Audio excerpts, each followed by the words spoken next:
Triple M NRL Journos show. Adam Peacock here alongside Michael Chammas from the Sydney Morning Herald, and this week, 9 News. Plenty on this week. We'll talk about Brandon Smith, Victor Radley, how he's been implicated, what's happening at the Knights, Adam O'Brien set to walk out the door. Plenty happening in rugby league. Big show. Danny Weidler from 9 News is running late. He has to leave early, but he'll be here just after this. Hello, boys. Good to see you. How are things? Been a quiet couple of days. Another big week in rugby league. Yeah, I was bored last week. I saw you on Friday and you said nothing's happening. How many phone calls did you make on Tuesday? I actually went, you asked me to go through. Don't pretend you didn't ask me to go through my call log. See, you don't go into what we've spoken about before. It's a seamless question with a seamless. He doesn't understand this. I'm an honest guy. How many phone calls did you make? Because I sound like an idiot if I just tell you the number that I counted. I need to give context that you asked for the number. It wouldn't be the first. Because if I knew the number, I'm a moron. Okay. How many do you reckon? I reckon. Okay. Was I with you on Tuesday? Yesterday. Thank you for reminding me. I reckon the day before was more, Monday. I didn't see you that much yesterday, did I? No. I was down. I would estimate. We had lunch together. That's what I did. I forgot that. Yeah. It's a memorable lunch. 104 phone calls. So can I just chime in? I would put it like phone calls for a journalist is 50. It's put it in cricketing terms. Half raise the bat. Yeah, it's a good achievement. 100. Yep. Celebrate with the crowd. 150. Yeah, I'm keeping going. 104. 200 is a life achievement. Like you'll never forget it. How many did you have yesterday? You got to. This is the actual calls that I made and missed calls and calls back. I'm not going to count which ones answered. It was 193. 193. Yeah. That's why you're good, Chammy. Have you got ear radiation? I don't know how with many. The phone. I don't put on he my walks ear. around with those old-fashioned headphones I get around headaches. the office, and it's You get headaches. I do. What about the people around you? Yeah, well, Danny? it's 193 calls. 180 of them, no one answered. No, how many to me? That is an. there would have been a few to you there. So I will say this in your defence: when people say, "Oh, you're just making No shit way. up," blah blah blah. When you get a yarn, you don't just make a couple of calls and go, "Yeah, sweet, I'll go with that." It was a big day yesterday. You got to Call. remember on the back of Brandon Smith, the Victor Radley allegations, the Adam O'Brien. and then obviously in the background I'm working on Adam O'Brien and what's going on with the Knights. So yeah, it was a big day. My head did hurt. How many this morning? A few. I don't know. Do you want me to count them as well? You've had some interesting social interaction yourself in the last week or so, Danny. So this podcast, right?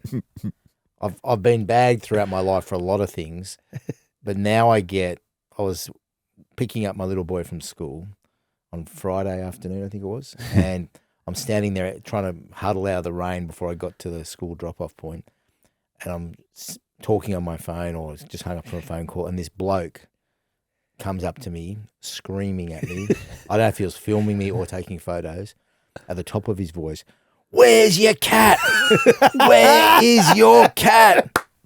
I'm just looking at him.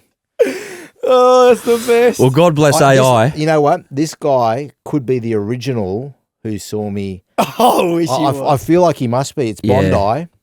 This bloke to us is like a Yeti. We need to find him. I know. He looked a bit like you're a Yeti. listening, He looks a bit like cat a Yeti whisperer. if he's listening. Yeah. call in. But There's no number to call, is there? number to call. thanks to the magic of AI. Hang on, let me read Weidler's number out for you. No, Chammy's number. Thanks to the magic of AI, we've been able to dream up what this looks like, Danny, in Bondi. And I've told this story a number of times, and my little boy saying, "Dada, we don't have a cat, do we?" So good. I said, "No, we don't. And we're not getting one." Using the life out of a poor innocent child in all of this. We don't have a cat. Where are we going to start? What do you want to start with, guys? You want to start with Adam O'Brien, the Knights, the coaching situation? That's the freshest one, I guess. Okay. Yep. Go for it. What is happening? Take it away, Chammy. How did it lead to this point? How did you get a whisper that this was happening? Because we've talked about it like we presume it was going to happen for the last couple of months. And fair play to Adam O'Brien. It doesn't look like he's got to the end of his tether about all these rumours about his life. But what happened? Well, it was a couple of months ago when I said that the club was preparing to part ways with him, putting the neck on the line a little bit with that. But I was 100% footy, you broke that. I remember. Yep. I was ridiculed the following week. But that's okay. Not the first time. Not the first time. So my mail was they were preparing to part ways with him. They were making calls to other prospective coaches. And I was comfortable in writing that original story that they were preparing to part ways. Now, they could have won 8 straight and been in a situation where they stick with him. But at that point in time, I was writing they were preparing a part, and I was comfortable with it. Then at the end of last week, I sort of started to make some calls, and I got the sense that it was about to all unfold. A bad finish to the season was always going to hurt him, wasn't it? That because the club were telling people, "Oh, we might give him till the start of next year." But I think the bad ending to the season, where it just looks bleak, that probably helped your story, and didn't help Adam O'Brien. Well, to be fair, the club even yesterday before it came out were telling people that there was nothing doing. But really, my mail was there was plenty doing, and even when I read the comments from the Newcastle chairman, Geoff Coburn, on the weekend. How does that happen? How does a chairman of the Newcastle Knights come out and say what the coach is going to be there for the next couple of years? He said he was safe. And then, 2 or 3 days later? But even at that time, Danny, I knew my mail was that he was gone at that time. So you think the chairman was out of the loop? Because why else would he make those comments? Well, there's two I don't things. He understand. knew and told the journos that he was safe. Yeah. Or he had no idea. Now you'd hope that he knew and told the journos something else. You wouldn't want to be. You wouldn't be. I got told that he went out of his way. that far out of the loop. I got told he went out of his way to get those quotes out there to back Adam. So the strange part is I got mail that Adam O'Brien and Isaac Moses, his agent, were putting together with the Knights administration a settlement deal to put to the board. I was going to do the story on Monday night. You know this because I spoke to you on Monday. You were ready to go with that story on Monday, and we were clearing the decks on the news for Michael Chammas Cross about what was happening at Newcastle with Adam O'Brien. But then, obviously, there must have been a spanner in the works, and then Brandon Smith happened. Well, there was still a little bit of work to be done with it, but the Brandon Smith stuff happened. Then I got the tip around the Sydney Roosters and their involvement in it, and then it was just full steam ahead on that to try and, because that was the freshest topic. And we will get to that. We'll get to that. So I made the decision to back away from the Newcastle story and pursue the Roosters. But then once that had all unfolded on Monday night, Tuesday I went back to Adam. I found out that the meeting was happening that night, and we went with it late yesterday. I stand by the story. I don't know what Newcastle have said publicly. I don't think anything at all. They've cancelled media. No players were meant to be up today. They've cancelled those. And Phoenix Crossland was meant to do media today, and Adam O'Brien was meant to do it on Saturday morning. Apparently that's been binned. They've cancelled that as well. So you'd imagine so Thursday night's the night when the board gets together. Is that still what that's I believe? The plan. Yeah, that's the plan. Why don't they just do it now? Like seriously, like it's embarrassing. It's getting to the point where the club looks bad. Getting to the point. Well, okay, I'm being kind. They look bad. So just on this, with knowledge of a little bit of knowledge how boards work, I think with certain decisions such as big ticket items like your men's first grade coach, maybe women's first grade coach as well, you have to have a vote in person, and it has to be either majority or unanimous. So that's potentially what they have to work through by way of their own club constitution. Otherwise, they're just making shit up on the run. Adam, I'm just really curious about the chairman and why he'd make. Did he know or did he not know? That's to me. Who's running the show? If the chairman of the club is making such strong statements, unless this all suddenly disappears, it makes him look bad or makes him look out of the loop. Yeah. And someone in that club, I reckon, is going to have some questions to answer if the chairman of the club is allowed to make those comments. I don't know if they're off his own bat or off his own volition. You say he wanted those comments in there. I don't have that knowledge. I don't have that information. But regardless of how the week has panned out, he must be wondering, what am I kept out of decision making? And there's a massive and I don't know the power guy. shift I don't know going on at that club. Phil Gardner, the CEO, is moving on at the end of this season. Peter Parr will step up from general manager to CEO. Chris James moves into the general manager role. I think they brought Jodie Cross over from the New South Wales Rugby League. Yeah. She's going to be working there. I think that was broken last week by Barry Toohey. Yep. So there's a whole heap of change. And with this story, like the hard part is I've been down this path before with the West Tigers and Michael Maguire. I broke the story that Michael Maguire was going to get sacked. And there was going to be a meeting that afternoon and he'd be gone. Was that when you fronted Madge in the car park? No, this is before. This is the year before when he survived. He was gone. The club had made the decision that he was gone. Then we broke the story. You did kill him off a few times. I did. I did. It was like a pinata. No. He said hello to me. He said hello to me the other day. He just kept hitting it. No, he's like where are my lollies, mate? Madge is like John Rambo. He just goes back in the jungle and finds his way out. Yeah. Fights his way out. No. against Chammy. But the point I'm making is things can change, especially the Tigers. They admitted after that they changed their mind because it got in the public. Yeah, and these things can happen. A story can be right, and it suddenly becomes public knowledge, and it can change altogether. People backtrack. People get scared of the implications. It's happened before. It happens. That's why I was all the nervous time. yesterday before I went on. And Should have seen him, Adam. Nervous. Like you reckon my cat's nervous and I'm walking at It's Bondi like your Beach. cat Yeah. on a hot tin roof. Exactly what it is. Or on hot sand at Bondi. because the original plan was to break it at 6:40 live on the news, and I got too nervous. And I said, Fidgety. let's go. He was fidgety. Pulled the trigger. 5:30. We went with it on the Herald website. Because you didn't want anyone to jump you on it. I just felt like I could get jumped, and especially with Newcastle, they've got close relationships with people at News Limited. So NRL 360 goes to air at 6:30. So do you feel sometimes there's pressure to do something before 6:30 because they might break it? No, because I think they'll break it in the papers first, News Corp. The pressure is, I'm not worried about breaking it on NRL 360. That the 6:40 time works out perfectly because it's live on the sports section for 9 News. That happens to be in the middle of NRL 360. So then they have to go and, okay. Yeah, but that's the intent is not to make them No. scramble. The intent is to make sure we get it at 6:40. The intent is to break the story. Yeah. And if it happens, you're more worried about probably in this instance someone like a Brent Reid or someone or Michael Chammas who's very close with Adam. Buzz got some relationships there. Getting the story before you get the chance to put it out. That's your main concern.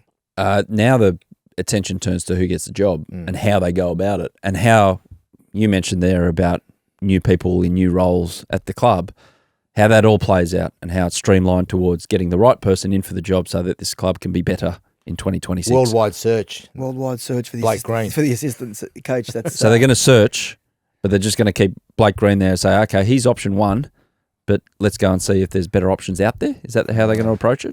My mail, what I wrote 2 months ago, was Blake Green was the front runner to get the job. He's been the front runner for quite a while. And did they have a Zoom with Willie Peters? Have you heard there was anything talk that? about a Zoom with Willie Peters. There's also talk that I haven't. Have you checked that out? I don't know if it's right, but I heard that Holbrook has been in conversations, whether it's him personally or the Holbrook representation his management have been in touch with Newcastle prior to this story yesterday. So Isaac Moses has the outgoing coach. Yes. He also has Blake Green. Mm-hmm. You would think that the way Isaac would operate is he can exit Adam O'Brien With a with settlement maybe of with sorts. probably not his full pay, and then maybe ship in his other client. That'd be a good result for him. And you'd think that Blake Green has got good credentials.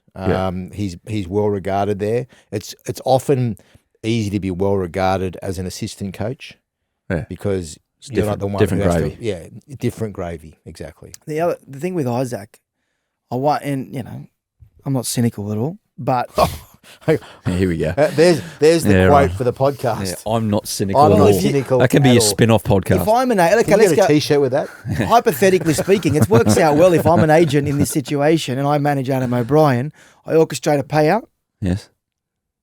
And then get my other guy in. potentially get Adam O'Brien into another role, and then get my other guy in. Didn't I just say that?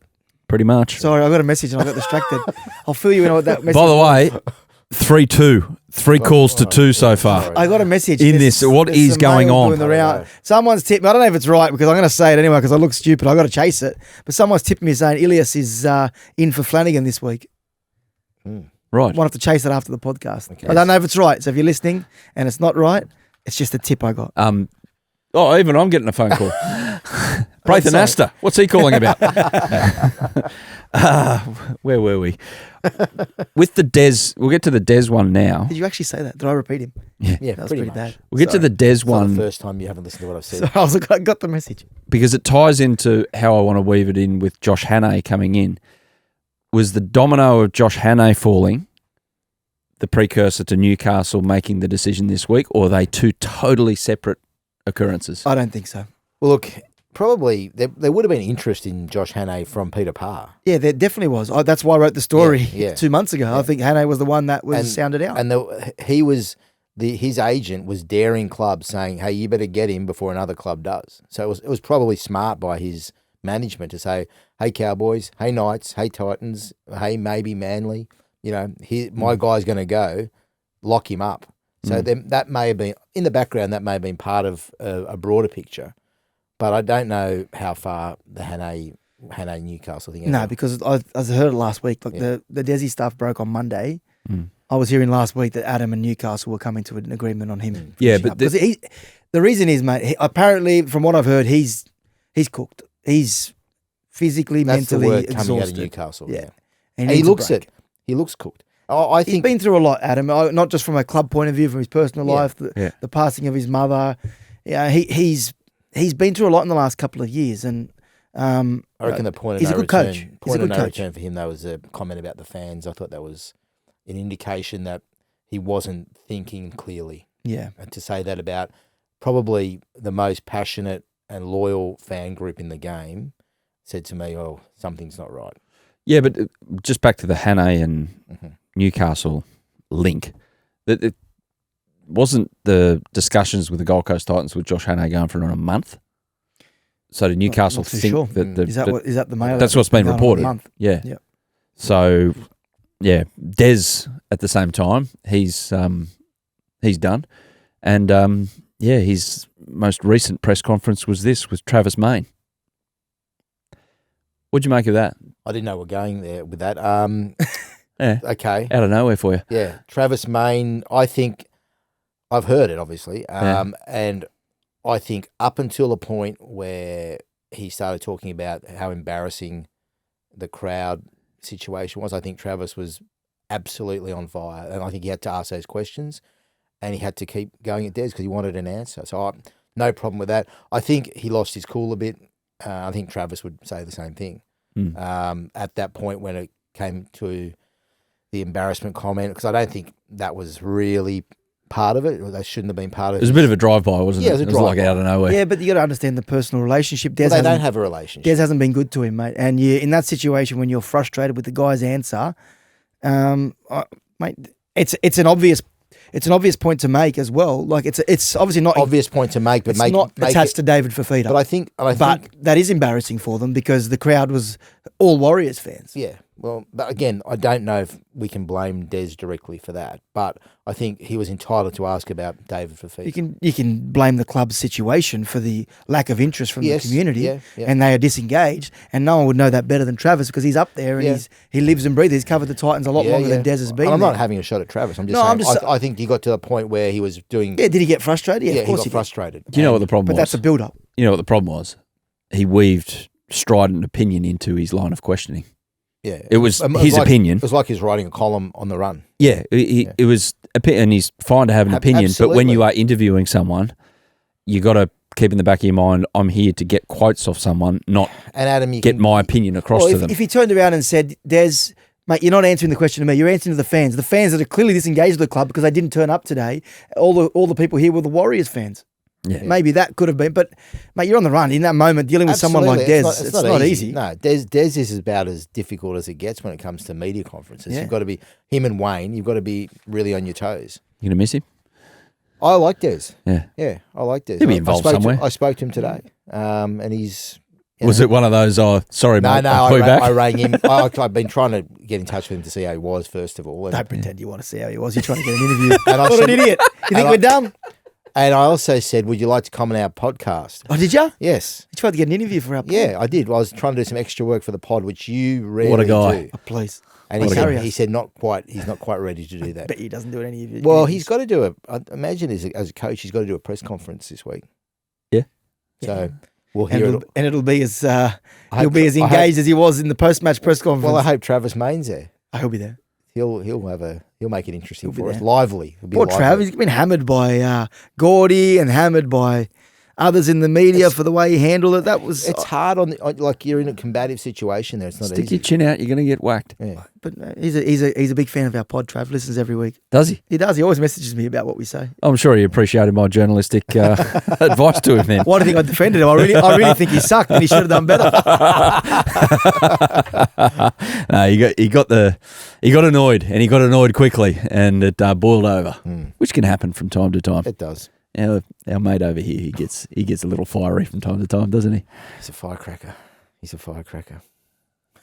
Any times he's lost his cool in the last 2 days with all this happening? No, I think he's been all I right. had a mid-season chat with Weidler. Actually, you're laughing. I actually did, and Danny knows this. He had a chat with me. It was a real pep talk, Listen to this. and I've changed my ways. If you're a footy player listening to this, you're going, have I gone to a parallel universe? No footy players. Yeah, is it true or not? Did we have a pep talk? We've had. I keep those confidential, but yes, Well, he's like my mentor. He's like my whisperer. Who gives you Cat pep I talks? talk to myself. Oh, please. Do you really have to guess who gives him pep talks?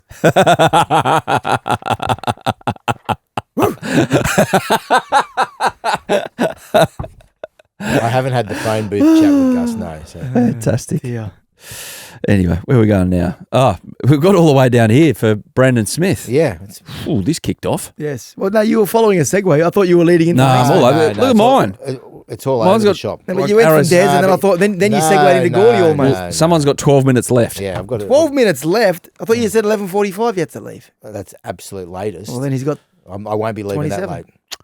late. Brandon Smith. So it's a court matter, so we can't chime in with our opinions and things like that. But what happens now? Is it clear from the NRL that this guy plays in the last round? Victor Radley implicated. How are the Roosters dealing with it? Like, where does it go from here? Yeah, well, it's clear that he is. The NRL will let him play, and to be honest, I'm comfortable with that. The way it's been handled by Queensland Police, the way he was stopped, it's been a bit wishy-washy. The details, he's been accused. My understanding is the information that he passed on in relation to a bet that was allegedly made. We don't even know if it was made. Was in relation to him being in the starting team For the Manly game. for the Manly game, his first game for Souths. Now, I wrote about it yesterday. The way I have been told that it transpired was the person in question, the target from the police, messaged Brandon Smith and said, "I've got you for any time try scorer." Brandon's replied saying, "I'm actually starting. Get on me for first try scorer." So 4-3, by the way, you're getting another call. yeah, so that at that point, yes, there are rules in place, but how many people has Brandon Smith told, or any player for that matter, told about the fact that they're playing or starting? These debutants at Penrith this week, do you think they didn't tell their families they were playing? We'll get to that. Yep. Like, it happens all the time. What about when we ring players or coaches and we get early mail that Tom Trebojevic back or Latrell Mitchell's back Well, I broke or the Mitchell story Moses the is other day back? saying that in the Bulldog situation, 16 Penrith players weren't playing. Yeah. That was before teams came out. But look, I think this sort of stuff, the passing of information it's been going on for a long time. I can give you an example. Years ago, I wrote a story where there was a person who I'd call a bad influence who used to hang around a lot of high-profile players.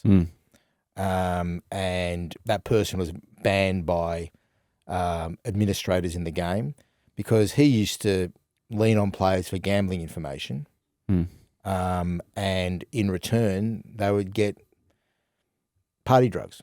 Yeah, it would be a Contra. a contra, and the players obviously like this guy. They'd say, okay, well, Joe Blow's not playing in this game, or Pardon the pun. or I'm not playing in this game, or Yeah. Joe Blow, yeah, and there was not a lot that could be done to stop it, because it can be done on a wink and a nudge, and they catch up over a beer, or what I mean, like, but people in the game.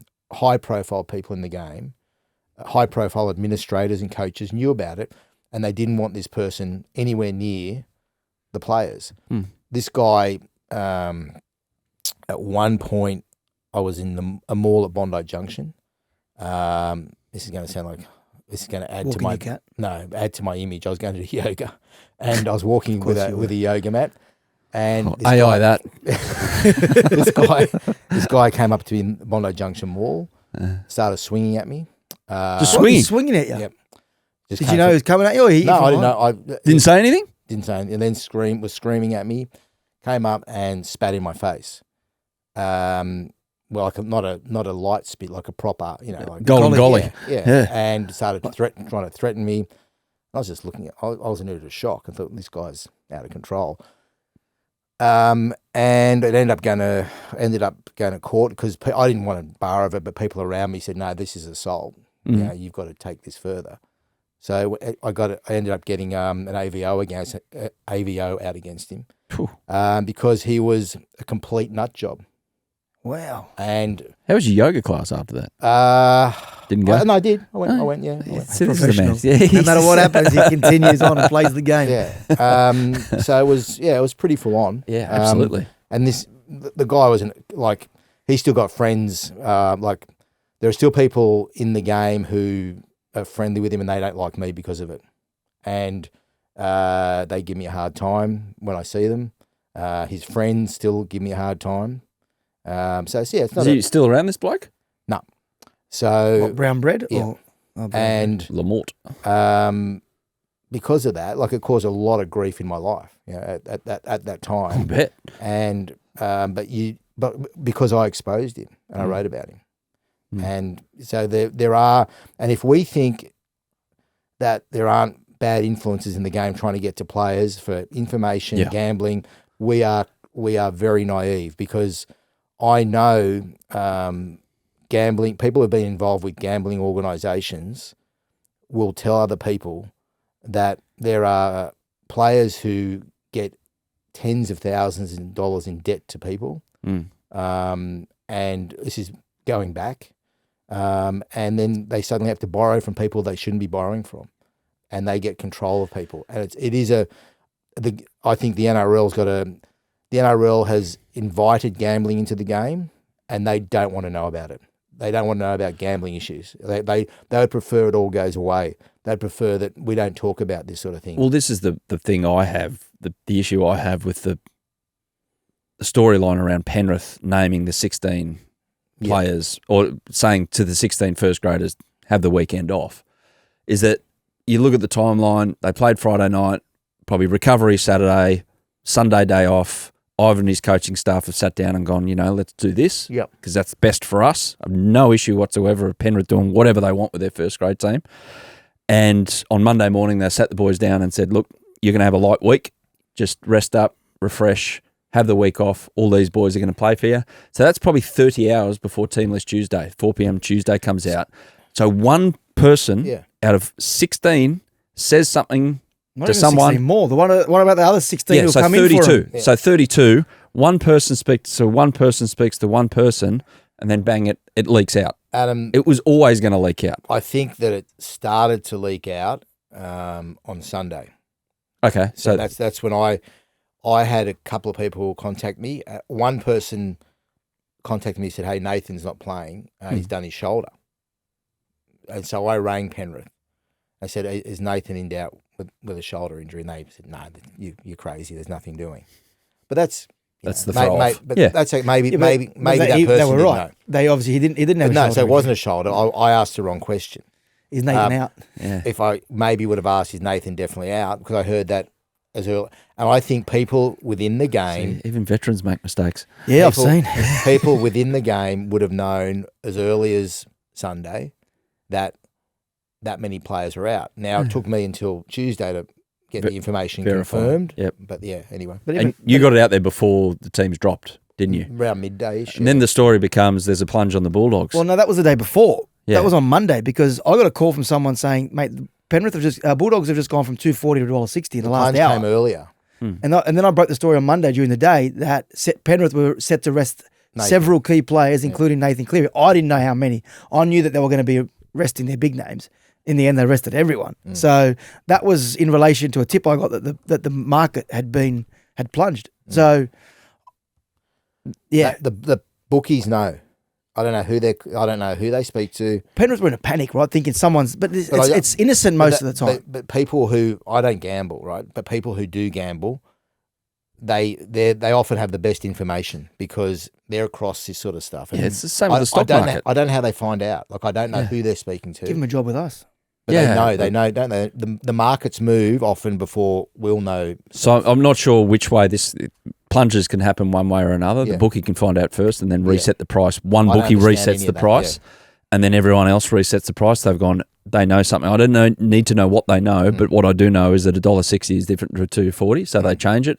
Or weight of money has done that. And it can sometimes only take one significant bet of like 5,000, 10,000. Or a Journos story like that yesterday. No, but the plunge happened before. Yeah. The plunge already happened, but it went even further when you said 16 because we only reported the night before there would be several changes and clear out. So it dropped, but I think it dropped even further when you said all 16 were. Yeah, that's right. Yeah, but I've got there is literally, it's a bit like your story about shady characters hanging around footballers for information. There is no way to stop it. The only way to stop something like that is I don't know how you stop is it. treat rugby league players like Japanese cyclists in Japan.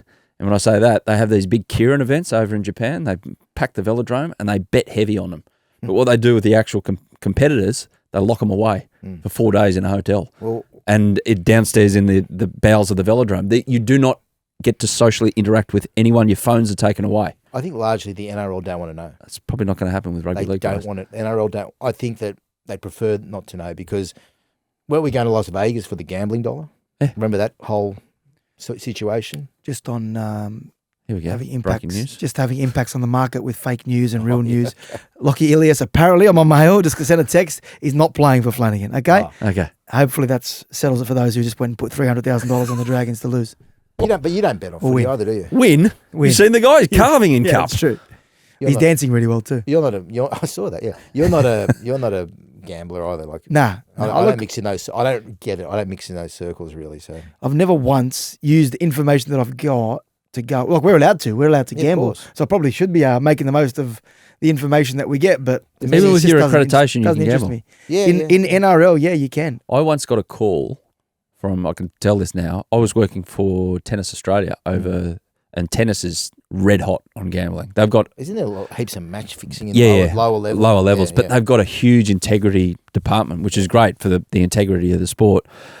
I was in a punters club with mates, and one of them put a bet on in the punters club on the Australian Open while I was working on it, and I got a call 6 months later to say you've been given an official warning. Wow. And it wasn't my bet, and I proved it wasn't. I told him and said, "Yeah, that's fine," and I was fine with it because it then shows you that whatever they're doing, it's actually working. The integrity of it. They don't have on-site gambling. You even your apps on your gambling apps when you log onto the Wi-Fi at tennis majors doesn't work. They block them. Wow. So I'm they're pretty- red hot on it. I'm pretty That's sure AFL media are banned from Really? betting on Yeah. the sport. Yeah. Do many of our colleagues gamble? Probably quite a few, right? Yeah, I'm sure there would be. But Who you- at NRL.com, Looking at one. The rugby league gambling this year is a health hazard. Oh, Let me it'd be tell you, tough. it's awful. It'd be tough. Awful. yeah, that's why I don't bother. Should give up. Horrible tipper. Supercoach, though, that's a different story. Yeah. Anyway, quick break. Back in a sec. Chammy, Yeah, you and Gordy, have you kind of broken bread? we're good. Yeah. We were never, there was no bread that was broken. After what I mean, happened on Triple M, for we those need that to missed it fix on the that. weekend, Gordy came out and said, I'll have to ask Michael Chammas if I'm allowed to go on the Kangaroos tour, which I found pretty humorous, actually. Yeah, the I way was he actually did in the it. car at the time, and I was with my kids were actually like, well, they said your name, Dad. Now, Chammy always likes to stick up for his own integrity because no one else is going to stick up for him. So he calls in and kind of smooths it over with Gordy on air and kind of said, well, Gordy, I chatted to this person, that person. This is how I know about it. I want you to go. I don't think there's a person that doesn't want Gorden Tallis to go on the Kangaroos tour, but it looks like it's worked out. But have you actually spoken to him personally in the last couple of days? We have spoken. I actually have no issue with Gordy. The reason obviously he said what he said, which he's upset obviously that I didn't call him, which I understand because I thought about calling him, but there were a number of reasons as to why I didn't. I had the information from the NRL and had spoken to Kevy. They were the two most relevant sources in this situation. And B, he works for NRL 360. And he works for the opposition. And I would expect, Danny, I don't know about you, but if someone rang Gus with information, you're close to him, you would expect Gus to let you know that he's just got a call from News Corp they're doing a story, especially if you knew about it. Gus is probably a bad example because He doesn't look after you. no, I'm saying that No one at News Corp would ring him. Yeah, true. Bad example. He's probably Let's blocked say them all. Freddie, Joey, somebody. No, I don't think they'd call me necessarily. Okay. Yeah. But would you be worried in this situation, like with Gordy? Would you understand why I didn't can call him? understand why your paranoia was there. Especially when I heard someone else was onto it. Yeah. And it turns out they all knew about it anyway. I Because think Gordy told him on the Monday. Yeah, well, wasn't he saying in 360 he was going to England? Yeah, Braith said that he came in and told him that he was. As the attaché. That he was the attaché. No, he wasn't going to be the attaché. And that's all I wanted to. I wasn't trying to have a crack at Gordy. I just wanted to make the point, mate. I did actually do my due diligence. Did I call you? No, which I understand you're disappointed, but there was a reason behind it. I know why you didn't, and I think that you're within your rights on that occasion because you sourced it sufficiently. It wasn't a litigious article. There was no huge damage to Gordy. Did it make you question it though? It wasn't damage. It actually, I think it helped him get on the tour. Of course. I think the story helped. Yeah. When Gordy got emotional about it, did it make you think though for half a second? Oh, maybe should have called him. No, because I'd already thought that. I already thought that when I wrote the story. I probably should have called him, but I didn't need to, and I just went with the I don't need to part. Fair enough. So, I rang Gordy later that night because I wrote another story that night that he was going to get the assistant coach's job after being told he couldn't go over as the cultural figurehead. He didn't answer. He rang me back the next morning and we had a chat for about 40 minutes, which is fine. I get it. There's no issues whatsoever with Gordy. I'm glad he's going. I said on radio, you were on with me on Friday when I wrote the story, that Kevy should get a pick of who he wants to go with him. And Gordy will go. I personally think they should take a cultural echet and take Bo Ryan as a character. Cultural echet. Woodsy. Woodsy. Cultural Habibi. So I can see it now. Are you going on the kangaroo tour? I think so. Okay. I'm waiting on confirmation. I want you to report back on one night after one of the test matches. Chammy goes out and has one of his shandies.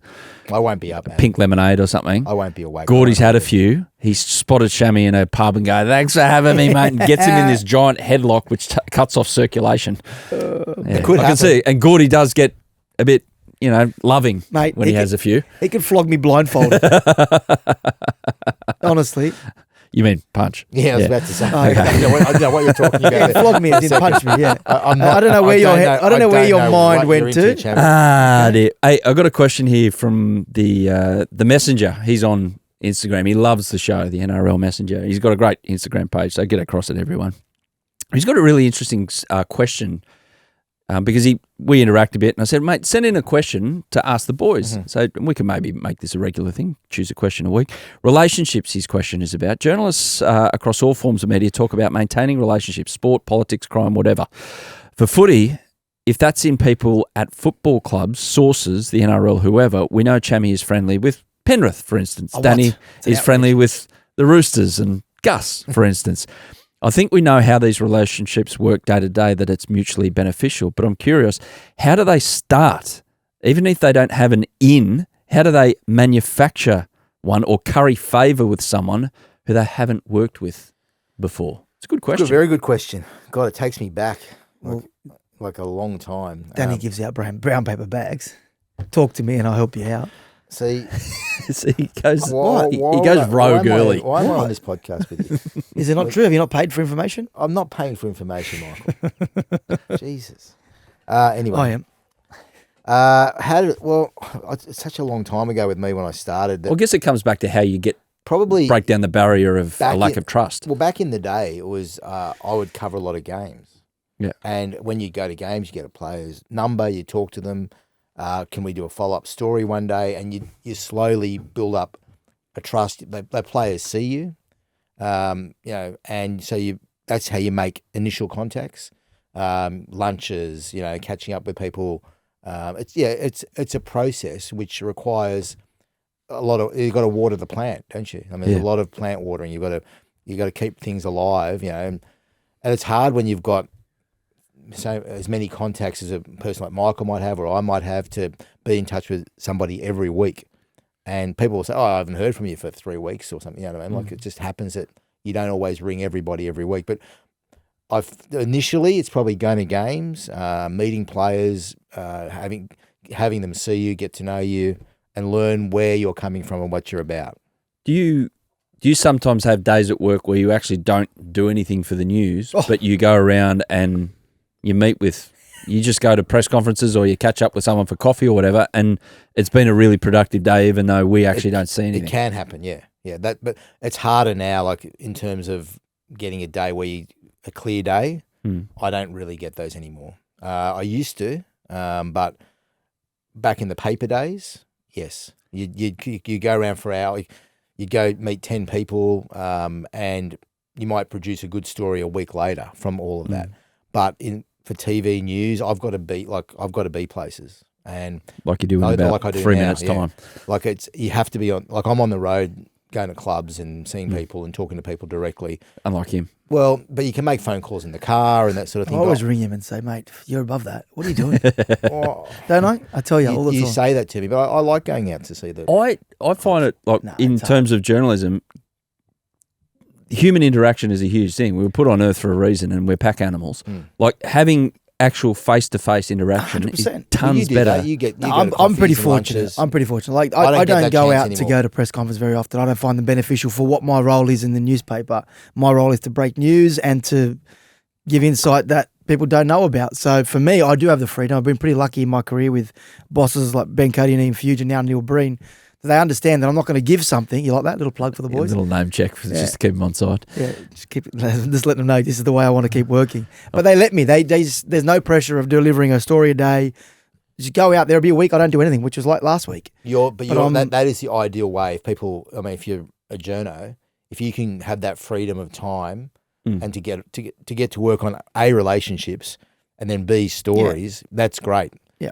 If you're under the pump to produce stories every day or a nightly news, it's a lot harder. It's difficult, yeah. Like to write a column, I do that not in my spare time, but I do that after hours because I don't get a chance to do it in normal hours. He does. The TV guys it's non-stop for him. We are definitely a lot more fortunate. You've done it. You've worked in that, so. I've never worked in a TV newsroom. Okay. Thank God. I don't think I could. I walk into your newsroom from time to time and I walk out and I go, thank God I'm not there. It's hard yakka.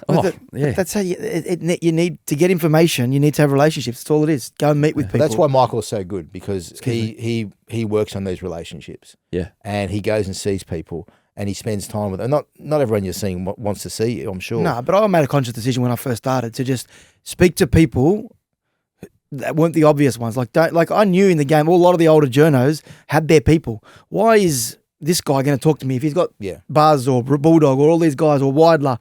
So I started with the younger guys, someone like Justin Pascoe, who I became very close with. I went and met Justin Pascoe when he was the 2IC at Penrith. Just rang him, said, mate, wouldn't mind having a coffee with you. Yeah. That's how it started. Yeah. That's exactly how you do it. You cultivate a relationship like that and it can pay off. Also, it might not. That person might be out, like Justin's out of the game now, but there are times when it doesn't work out that way. And for people to think that, people say, you're friends with Gus, but a lot of the people I know when the day comes when I get the sack, there's not going to be many of the people I speak to on a daily basis who are going to ring me. I'll ring you, bro. Well, I don't want to hear from you. I'll call you, Danny. Thank you, Adam. I'm happy to hear from you. I've got to go. Take comfort in the fact that when you do get sacked and you go home, you still have the lovely cat to come home to. See ya. See you, Danny. He does need to go and work. That's the irony. You actually going? Where are you going? What's on? Bulldogs, he says. Yeah, he's been summoned. Sorry for asking. I should have known. So Danny's left, and a little cut there because he actually took out my mic on the way out without him knowing. He knows. No. We like him in technology. Yeah, that was a complete accident. He wouldn't have had the moron writes his column on his phone still. No wonder he has to do it after hours. Does he send it through, like chucks it in the water at Bondi and it floats its way around? Hey, he leaves his laptop at work. I'm like, what's wrong with you? Yeah, exactly. For a guy that's so secretive. Yeah, because he's never used it. Now, last thing, we got to make mention of your sporting prowess, or lack thereof. We're not going here, are we? We had a YouTube comment. A semi-final cheating incident. Recovering. Chammas goalkeeper apparently took the ball over the line but played on, thinking that it was 95% saved. So there was something in the back of your mind. Yes, correct. And you got through to the grand final on the back of this. A YouTube comment in reference to the semi-final cheating allegation. As someone playing on the Wentworth Falls team that night, what Chammas has failed to mention is that he literally got stuck in the net and fell over with the ball still in his hands. Particularly funny after gloating in last week's pod to Danny about not falling over. How could that not be a goal? He's 1,000% right, though, about our team being too nice and not storming the 12-year-old assistant ref. I'm glad they didn't do that. But it's funny because it's true. I wanted to be there just to see you get tangled in the net like an uncle. Mate, I said before the game, the net was dangling really close to the goal. I said, this is off-putting. And obviously, as I tried to save the goal, I did save the goal. I tried to. You outed yourself. I did save the goal. Because I was so close to the net, my boots got caught in it and I couldn't get out. And it made it look worse. But somehow, because they didn't storm the 12-year-old ref, we got through to the grand final. How'd you go? 2-0 we lost. Glad I mentioned it. You looking forward to the footy this week? I'm really not happy with you today. You did that on purpose to bring that up. I haven't recovered from that loss because we should have won. We got dudded by a referee who called a penalty when it wasn't a penalty. Have we got any violins, Curtis? Mate, some sound effects to see us out today. Filthy. Anyway, you looking forward to the footy this weekend? Who's playing? Penrith Dogs. Obviously who's playing. Penrith New South Wales Cup v Canterbury Bankstown Bulldogs first grade. I'm looking forward to finding out a bit more information, Adam, throughout the week and providing that. Is there more to come? There's a few things bubbling away. I think so. I think so. Okay. Is Lachlan Ilias back in yet? For some Oh, no, I've been told no, so let's find out when we get off.